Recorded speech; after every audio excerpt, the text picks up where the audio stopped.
Raja Agung. Kita akan keluar kali ini.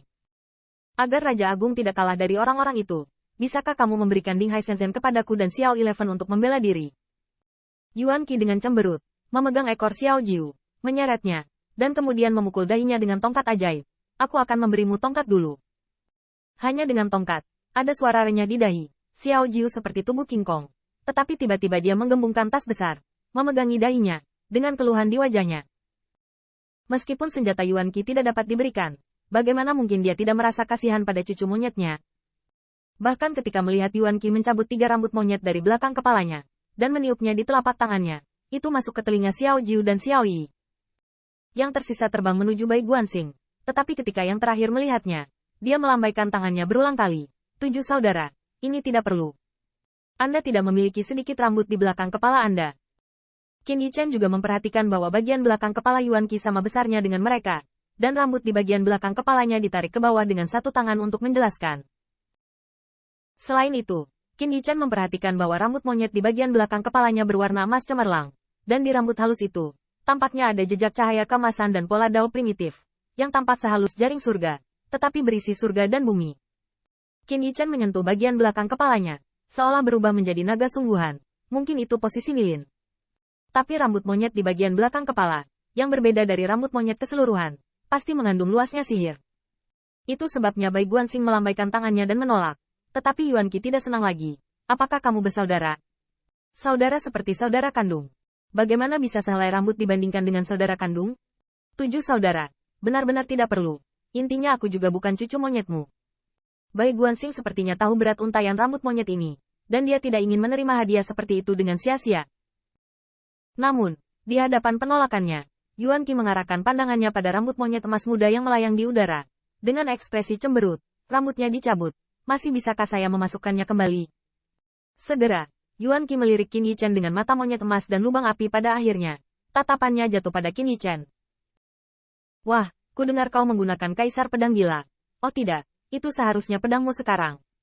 Pedangmu disebut pedang Wukong? Qin Yichen mengangguk untuk alasan yang tidak diketahui.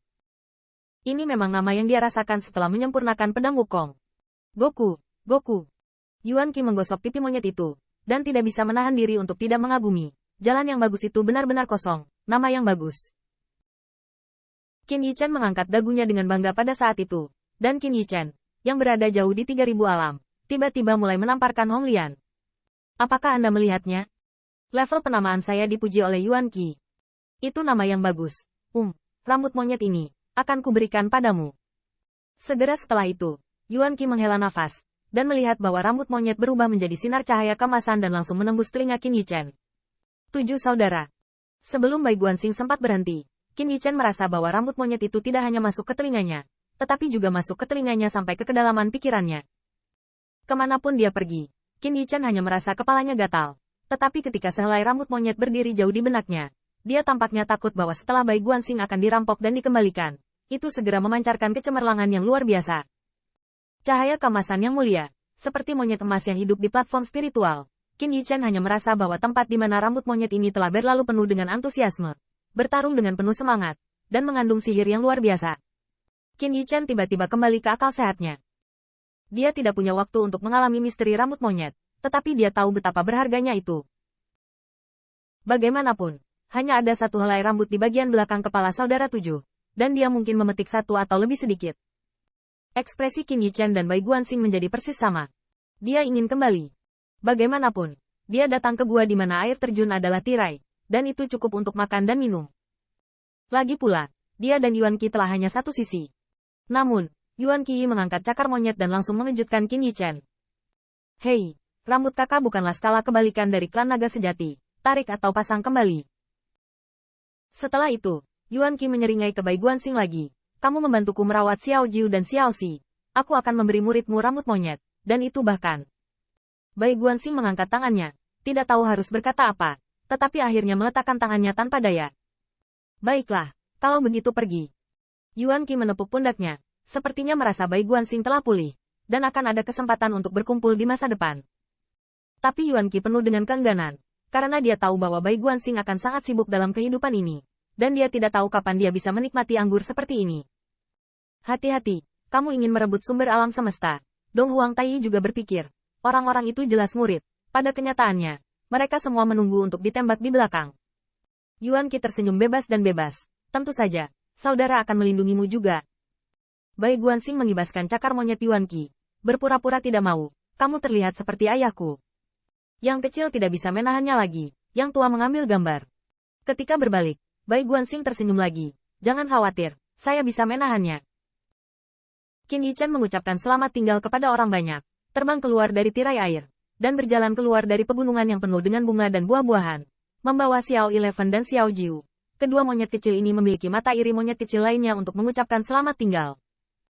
Melihat air terjun yang memudar dan bayangan monyet emas yang berdiri di depan air terjun, Qin Yichen tidak dapat menahan diri untuk bertanya, saudara menatap, bagaimana Anda bisa berteman dengan Anda? Bai Guanxing meliriknya dan bercanda sambil tersenyum, saya memanggilnya saudara ketujuh. Kebetulan ada pohon persik, mengapa Anda tidak bersujud di bawah pohon? Qin Yichen memiliki wajah tua yang tebal dan mengangguk lagi dan lagi, bagus. Mari kita membuat trio pohon persik. Bai Guanxing menjelaskan kepadanya dengan nada menghina. Masalahnya harus ditelusuri kembali ke hari-hari awal era primordial. Pada saat itu, bukankah Nuwa mengarang orang, dan Sister Huaxu sedang mencari bahan untuk membangun batu yang memenuhi langit. Saudari Huaxu menemukan semua jenis batu roh untuk disuling menjadi batu yang memenuhi langit. Dan kebetulan ada batu dengan kekuatan langit dan bumi di dalamnya, yang awalnya merupakan bahan yang bagus. Tapi Sister Huaxu melihat bahwa kekuatan langit dan bumi di dalamnya telah bersifat psikis. Jika batu ini dimurnikan, roh di dalamnya akan dimurnikan bersama, jadi saya tidak tahan. Saudari Huaxu tidak hanya gagal memperbaiki batu langit dan bumi, dia juga memberkati batu ini, dan kemudian, Yue Qi melompat keluar dari batu. Qin Yichen tercengang, terpental keluar dari batu. Tanda seru. Ya. Bai Guanxing mengangguk dengan sungguh-sungguh, saya tidak menyangka. Itu bisa digunakan untuk membuat batu yang memenuhi langit. Tentu saja itu bukan batu biasa. Saat itu, banyak batu yang aneh. Satu berubah menjadi meteorit, dan satu berubah menjadi batu. Secara alami, satu lagi melahirkan 7 kera. Qin Yichen mengangguk diam-diam, dia lebih merindukan era prasejarah dan dunia sebelumnya. Qin Yichen tidak bisa menahan diri untuk tidak menoleh ke belakang, hanya untuk melihat bahwa air terjunnya masih sama, dan Yuan Qi masih Raja Taoyuan ini. Tetapi dia tidak berharap nasibnya begitu indah. Jika permaisuri Huaxu sedikit ceroboh, atau sedikit kejam, tidak akan ada kera 7 di dunia ini, kan?